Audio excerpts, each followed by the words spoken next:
오늘은 맥주 감사 주일로 지키는 주일입니다.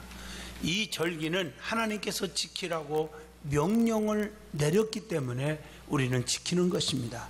출애굽기 23장 16절에 맥주절을 지키라. 이는 내가 수고하여 밭에 뿌린 것에 첫 열매를 거둠이니라. 이렇게 명령을 우리에게 내려준 줄로 믿습니다. 교회에서 이 감사절기를 두 번 지킵니다. 하나는 추수감사절과 또 하나는 맥주감사절입니다. 계절적으로 가을에 드리는 감사가 추수감사절인데 1년 동안의 마지막 추수에 대한 하나님을 향한 감사를 고백하는 주일입니다. 맥주감사주일은 1년의 첫 추수에 대한 감사주일인데 맥주라고 할 때 맥은 보리맥입니다. 그래서 1년의 첫 추수인 보리를 수확하면서 하나님께 감사를 드리는 절기가 바로 맥주감사주일입니다. 구약성경에 신명기 16장 9절로 17절 말씀에 하나님께서는 택한 백성, 선민 이스라엘 백성에게 3대 절기를 지키라고 말씀하고 계셔요. 그 신명기 16장 1절로 8절 말씀에 보면 6월절 즉 무교절을 지키라 하셨고, 신명기 16장 9절로 12절 말씀에 오순절 77절이라고 하죠. 그걸 지키라고 했고, 또 신명기 16장 13절로 15절 말씀 보면 장막절 즉 초막절이라고도 하죠. 그걸 지키라고 하셨습니다. 첫째로 6월절은 누룩 없는 떡을 먹음으로 무교절이라고도 부릅니다. 이 절기에는 이스라엘 백성들이 애굽에서 하나님의 은혜로 출애굽된 것을, 구출된 것을 기념하는 절기입니다. 이 절기는 지난날 즉 과거에 대한 하나님의 은혜에 감사해서 드리는 절기입니다. 둘째로 장막절을 지키라고 그러는데, 이 장막절은 즉 초막절이라고 하는데 수장절이라고도 부릅니다. 오늘 이 절기는 이스라엘 백성이 애굽에서 나와 광야에서 장막을 치고 지난 것을 기념하고 그 해에 추수한 모든 곡식과 과일들을 창고에 저장하면서 하나님을 향해서 감사하는 추수의 절기이기도 합니다. 이 절기에 영적인 의미가 있는데 성도들이 알곡으로 장차 천국 장막에 들어갈 것을 상징하기도 합니다. 그렇기 때문에 이 절기는 미래에 받을 은혜에 감사하는 절기이기도 합니다. 셋째로 오순절이 있는데, 이 오순절은 출애굽한 날에서부터 계수하여 제50일이라는 뜻입니다. 그래서 7 안식일이 지난 7749, 그 다음 날 50일이죠. 그래서 77절이라고도 하고 맥주절이라고도 부릅니다. 영적으로 보면 현재에 받은 은혜에 하나님을 향해서 감사를 드리는 절기입니다. 하나님은 감사하는 자를 기뻐하시고 감사하는 자에게 기적을 베푸시고 감사하는 자에게 은혜를 베풀어 주시는 분입니다. 축복은 어디서부터 옵니까? 감사에서부터 나오게 되어 있습니다. 그렇기 때문에 마귀는 감사하는 마음을 빼앗아가고 우리에게 불평과 원망과 시기와 질투하는 마음을 자꾸 넣어주는 거예요. 성경에 보면 이 감사에 대해서 139번이나 기록되어 있습니다. 오늘 본문에도 사도 바울은 감사하는 자가 되라 이렇게 말하고 있어요. 사도 바울이 이렇게 말하고 있는 장소가 어디였습니까? 감옥입니다. 여러분, 성경에 보면 옥중서신이 있어요. 바울이 복음을 전하다가 감옥에 갇혀서 거기서 너무 감사하고 기쁘고 하나님을 찬양하면서 하나님의 백성들에게 전도하고 전도 편지를 보내고 한 그게 옥중서신인데, 에베소서, 빌립보서, 빌레몬서, 골로새서 이 4권의 책이 옥중서신입니다. 오늘 말씀도 옥중서신이에요. 복음 전하다가 감옥에 갇혀있는 상황 속에서도 사도 바울은 불평하는 게 아니라 원망하는 게 아니라 하나님께 감사하면서 성도들에게도 감사하는 자가 되라고 말씀하고 있는 것입니다. 생활 속에서 찾아볼 수 있는 경험들이 있을 거예요. 늘 짜증과 신경질과 눈살 찌푸리는 일을 하게 되면 연거푸 연쇄적으로 그런 일들이 자꾸 자꾸 계속해서 생기게 되어 있습니다. 그러나 조건 여하를 불구하고 좋지 않은 환경 속에서도 태연함과 명랑함과 아량 있는 태도를 취하면 그대로 모든 일이 수월하게 되어서 나갈 수 있게 된다는 것을 경험하게 될 것입니다. 성도가 믿음이 있는지 믿음이 없는지, 믿음이 성장했는지 그렇지 않은지를 테스트해 볼 수 있는 몇 가지가 있어요. 저는 여러분에게 두 가지만 보여줄게요. 여러분 자신이 내가 믿음이 얼마나 잘했는가, 믿음이 잘하지 않고 제자리 걸음인가, 퇴보했는가, 또 주변의 성도들이 저분이 믿음이 있는지 겉보고 직분 보고 판단하다가 영적으로 큰일 납니다. 오늘 그래서 이걸 여러분들에게 가르쳐 줄 테니까 내 믿음과 또 주변의 사람들이 믿음이 있는지 없는지를 다시 한번 점검할 수 있기를 바랍니다. 첫째가 기도하는 내용을 들어보면 얼마나 믿음이 성장했는지를 알 수가 있습니다. 항상 초보 신앙으로 머물러 있는 사람은 기도하기만 하면 그저 주시옵소서입니다. 하나님 이거 주시고 저거 주시고, 하나님 뭐 자식 책임져 주시고, 사업 잘 되게 하시고, 하나님 물질을 주시옵소서, 전부 달라는 기도만 많아요. 그러나 믿음이 조금 성장하면 하나님 주셨으니 감사합니다, 하나님 너무 감사합니다. 그리고 또 믿음이 더 급성장한 사람은 무엇으로 하나님 은혜에 보답할고 무엇을 하나님께 드릴까요? 하나님 이 마음을, 내 생명을, 내 마음을 주님께 드립니다, 주 받으시옵소서. 이런 기도가 막 나오면 그 사람의 믿음의 수준이 귀한 것입니다. 또 감사의 신앙을 보면 또 안다고 그러잖아요. 초보 신앙인은 하나님 앞에 형통할 때 병 고쳐주셨으니 감사하고, 자식 잘 되게 해주셔서 감사하고, 사업이 잘 되게 해주셔서 감사하고, 이건요 믿음이 초보적인 신앙에 머무르는 사람이 이것만 해요. 그러나 이래도 감사하고 저래도 감사하고, 생일 맞이해도 생일 감사, 또 부모 자녀들 다 생일 감사할 줄 알고, 어떤 일을 당하든지 수시로 그냥 감사가 연발 나와요. 제가 얘기하는 감사는 물질만이 아니에요. 마음으로, 생각으로, 행동으로, 몸으로, 봉사로 감사가 나오는 거예요. 그리고 믿음이 더 깊어지고 뜨거워지면 곤고할 때, 환난 당할 때, 힘들 때 더 감사하는 거예요. 이게 믿음이 뜨거워지는 거예요. 데살로니가전서 5장 18절 범사에 감사하라, 이것이 그리스도 예수 안에서 너희를 향하신 하나님의 뜻이니라 말씀하고 계신 줄로 믿습니다. 어떤 사람은 다리가 부러졌는데 하나님 머리 안 다치게 해서 감사합니다. 머리가 깨졌는데 하나님 생명에 지장이 없어서 감사합니다. 죽게 되니까 하나님 천국 가게 해주셔서 감사합니다. 멋있잖아요. 우리는 오늘 본문의 말씀처럼 감사하는 자가 되시기를 주의 이름으로 축복합니다. 이것이 바로 하나님으로부터 택함 받은 자의 생활입니다. 성도는 하나님의 택함 받은 거룩한 백성들입니다. 그렇기 때문에 용서와 사랑과 화평과 감사와 신령한 교제를 나누는 생활을 해야 합니다. 하나님으로부터 택함 받은 자의 생활은 한마디로 하나님께 감사하는 자의 삶을 살 수 있는 것이죠. 어떻게 감사하는 자가 될 수 있을까? 첫째, 오늘 본문 12절로 14절입니다. 사랑과 용서의 생활을 함으로 감사하는 자가 될 수가 있습니다. 하나님께서 우리를 용서해 주심에 대해 감사함으로 남을 용서할 수가 있고 사랑할 수가 있는 것입니다. 그래서 사랑은 모든 허물을 덮어주는 거라고 가르쳐 줍니다. 하나님은 용서하는 자를 용서하신다고 마가복음 11장 25절에 그렇게 말씀하고 계십니다. 또 에베소서 5장 2절에 보면 그리스도의 사랑을 받은 대로 사랑 가운데서 행하여야 한다고 가르쳐 주고 있습니다. 그래서 본문 14절에 보면 이 모든 것 위에 사랑을 더하라, 이는 온전하게 매는 띠니라. 사랑의 띠를 메워야 합니다. 우리는 하나가 되었습니다. 우리 성도들은 한 형제들입니다. 사랑의 띠로 묶어지시기를 주 이름으로 축복합니다.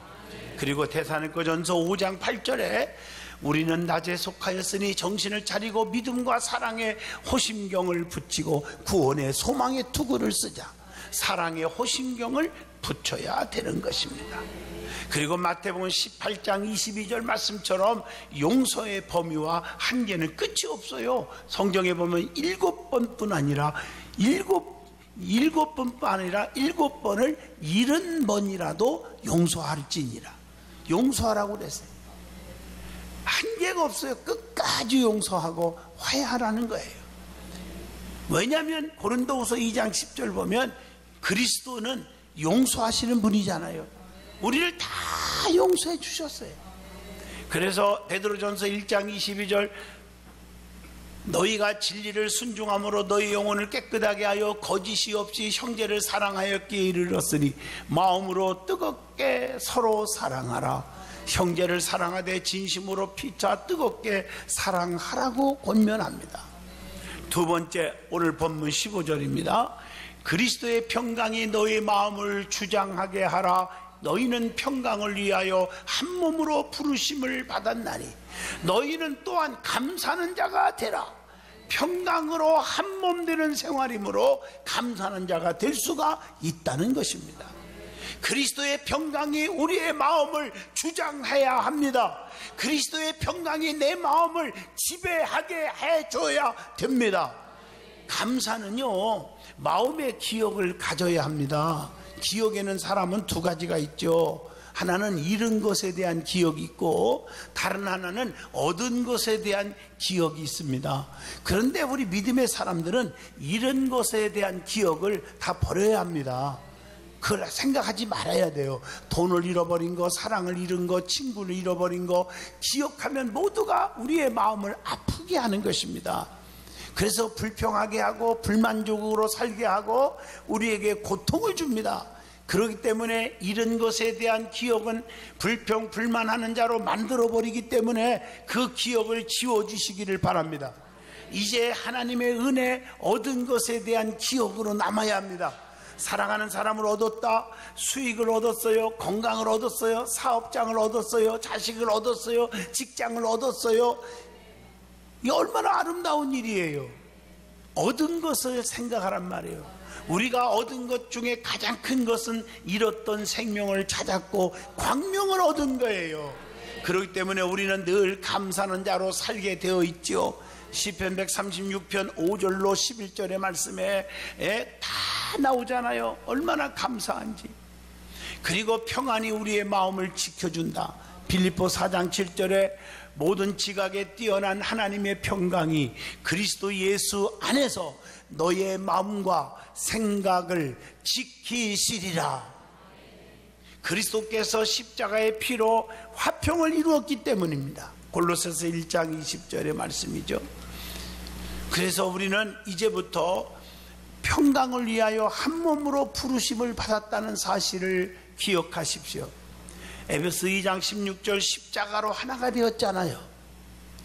또 고린도전서 7장 15절 화평을 위하여 우리는 부르심을 받았지 않습니까?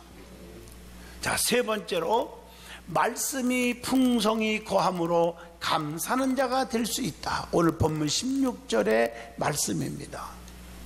말씀이 우리 속에 거하면 말씀의 역사로 하나님의 은혜를 체험하게 되고 그 체험으로 기적을 이루며 기적 속에 감사가 나오게 될 줄로 믿습니다. 그리스도의 말씀은 어떤 역경 속에서도 감사할 수 있게 했고 역경을 이길 수 있는 신비로운 능력을 말씀을 통해서 우리에게 주어지는 거예요. 말씀은 더나미스 능력이에요. 그래서 히브리서 4장 12절 하나님 말씀은 살아있고 운동력이 있어 좌우의 낯선 검보다 예리하여 혼과 영과 관절과 골수를 찔러 쪼개기까지 하며 우리의 마음과 생각과 뜻을 판단하시나니. 에레미야 23장 29절에 여호와의 말씀이니라 내 말이 불같지 아니하냐 바위를 쳐서 붓으로 들이는 방망이 같지 아니하냐 나 여호와의 말이니라. 하나님의 말씀은 권능이 있어요. 우리의 심령을 녹이고 우리의 암락한 마음을 깨트리고 우리의 질병을 다 없애버리는 권능이 있단 말이에요. 그래서 성경을 보면 말씀 속에 기적이 일어나잖아요.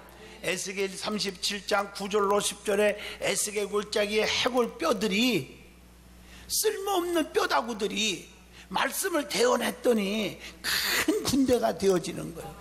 선지자 에스겔이 살이 붙어라, 가죽이 붙어라, 심줄이 붙어라, 이 선포된 말씀입니다. 그래서 단에서 여러분 선포되는 말씀을 가볍게 여기면 축복이 없습니다.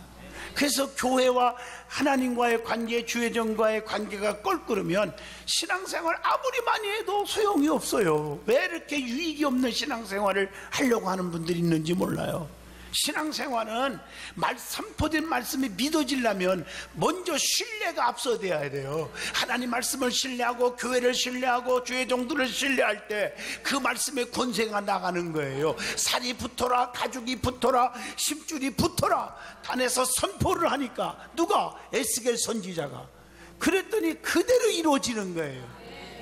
요한복음 11장 43절로 44절 봐도 큰 소리로 예수님께서 나사로야 나오라 부르시니 죽은 자가 수족을 배로 동인 채로 살아서 나왔다고 했어요. 예수님 말씀 한마디가 죽은 썩은 송장 나사로가 살아 나온 줄로 믿습니다. 그것뿐이에요. 마가복음 9장 25절에 말씀으로 마귀를 쫓아낼 수가 있지 않습니까? 다 마귀들을 말씀으로 쫓아냈단 말이에요. 하나님의 말씀은 하나님의 감동으로 된 것으로 악령들을 다 물리칠 수가 있습니다. 그래서 우리에게 유익을 준다고 디모데후서 3장 16절 모든 성경은 하나님의 감동으로 된 것으로 교훈과 책망과 바르게 함과 의로 교육하기에 유익하니. 자 보세요. 여러분들이 말씀의 능력을, 주님의 능력을, 교회를, 주의 종들을 신뢰하지 않고 예배를 건성으로 드릴 때 하나님 말씀을 아무리 선포해도 여러분에게 유익이 없잖아요. 감동이 안 되잖아요. 그것은 바로 이런 문제에 있다는 거죠. 우리의 심령의 밭에 문제가 있다는 거죠. 하나님은 말씀으로 귀신을 쫓아냈어요. 나를 괴롭히는 모든 더러운 귀신들을 말씀 들을 때 쫓아날 줄로 믿습니다. 저주 마귀도 떠나고 질병 마귀도 떠나고 실패 마귀가 떠나는 거예요. 마태복음 8장 16절 사람들이 귀신 들린 자를 많이 데리고 예수께 오거늘, 예수께서 말씀으로 귀신들을 쫓아내시고 병든 자들을 다 고치시니, 다 고쳐주었어요. 우리의 악한 생각, 우리의 더럽고 추한 마귀에 장난하는 그 생각까지도 다 물어내야 되는 거예요. 그래서 더럽고 추한 죄악이 다 떠날 줄로 믿습니다. 그래서 우리는 하나님의 말씀의 검으로 무장할 수 있어야 돼요. 에베소 6장 17절 구원의 투구와 성령의 검 곧 하나님의 말씀을 가져라. 우리 속에 말씀을 가져야 돼. 그게 영적인 무기란 말이에요. 검과 같단 말이에요. 검. 하나님은 말씀으로 마귀의 시험을 물리쳤잖아요. 예수님은요 마태복음 4장 10절 사탄아 물러가라 기록하였으되 주 너희 하나님께 경배하고 다만 그를 섬기라 하였느니라. 기록하였으되 기록된 말씀으로 물리쳤고 사람이 떡으로만 사는 것이 아니라 하나님의 입으로 나오는 여호와의 말씀으로 사느니라. 그러므로 말씀은 하나님의 감동으로 된 것으로 말씀 자체에 하나님의 능력이 있기 때문에 말씀으로 모든 일을 다 할 수가 있습니다. 말씀 속에서 문제를 해결받고 치료도 받게 되므로 우리는 감사하는 자가 될 수가 있는 것입니다. 네 번째, 신령한 노래를 찬양함으로 감사하는 자가 될 수가 있어요. 본문 16절의 말씀이 그렇게 기록되어 있습니다. 찬양함으로 감사가 넘치게 되고 감사가 넘침으로 찬양이 넘치는 거예요. 원망과 불평이 있는 곳에는 찬양이 나오지 않아요. 아무리 좋은 찬양을 불러도 원망과 불평이 있는 찬양은 꾀꼬리 같은 소리가 들려도 그게 다 불협화음으로 들리는 거예요. 여러분들 보세요. 찬양을 막 부르면 마음에 감동이 오고 기쁨이 오잖아요. 감사가 있는 곳에 신령한 노래와 찬양이 나오는 줄로 믿습니다. 에베소 5장 19절로 21절 시와 찬송과 신령한 노래들로 서로 화답하며 너의 마음으로 주께 노래하며 찬송하며 범사의 우리 주 예수 그리스도의 이름으로 항상 아버지 하나님께 감사하며 그리스도를 경외함으로 피차 복종하라.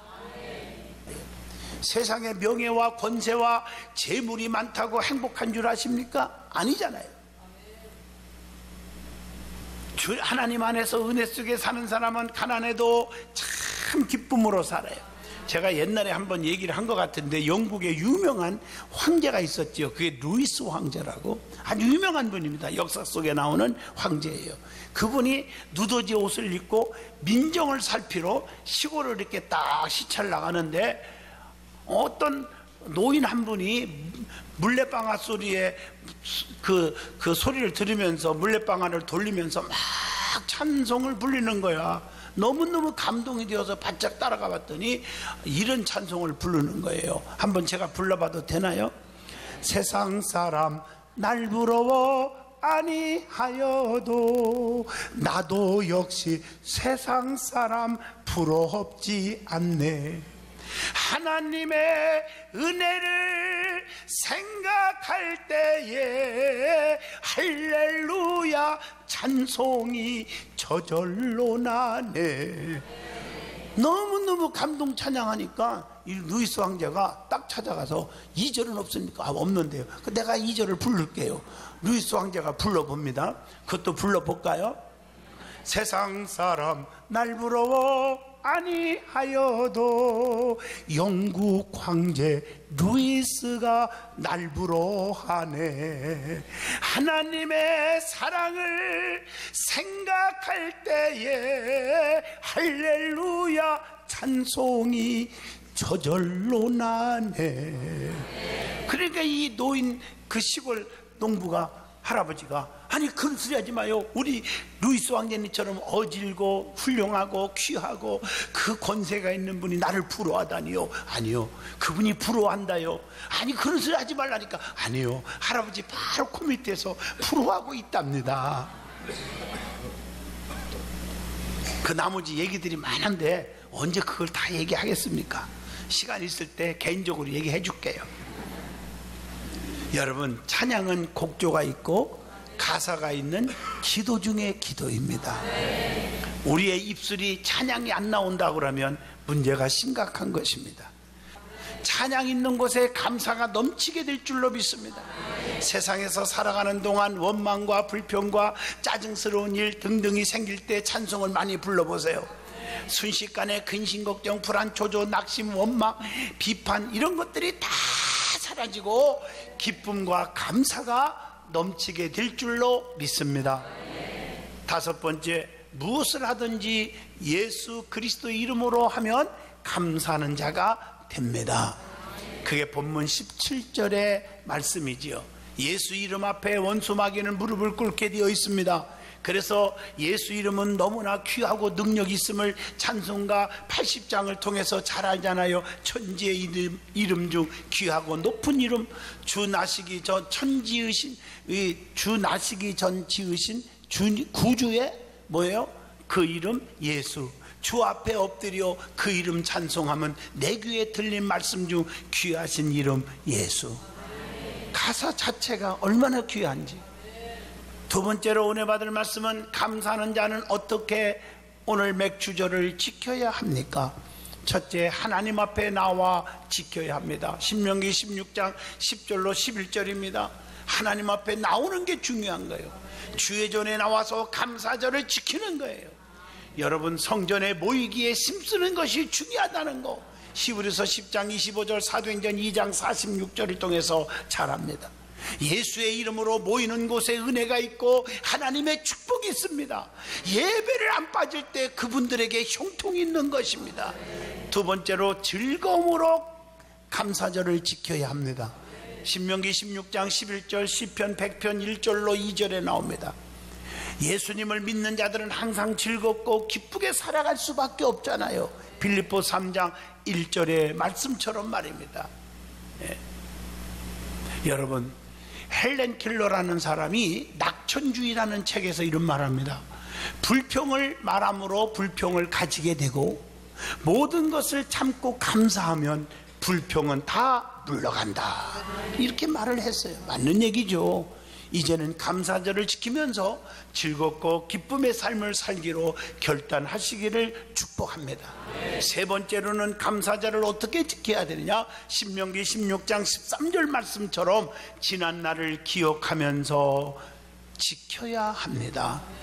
이스라엘 백성들에게 과거 애굽에서 종노릇 했던 쓰라린 고통스러운 시절을 기억하면서 또한 현재 하나님께서 나를 보호해 주셨고 지켜주셨고 인도해 주셨다고 하는 사실을 감사하면서 지키라는 것입니다. 그게 신명기 5장 15절, 신명기 15장 15절의 말씀입니다. 네 번째, 자원하는 예물을 최선을 다해서 드림으로 감사절을 지켜야 합니다. 인색함이나 억지로 하지 말라고 고린도후서 9장 6절로 7절의 말씀에 이것이 곧 적게 심은 자는 적게 거두고 많이 심은 자는 많이 거둔다는 말이로다. 그러면서 하는 말씀이 각각 그 마음에 정한 대로 할 것이요 인색함이나 억지로 하지 말지니 하나님은 즐겨내는 자를 사랑하시느니라. 즐겨내는 자를 사랑하시느니라.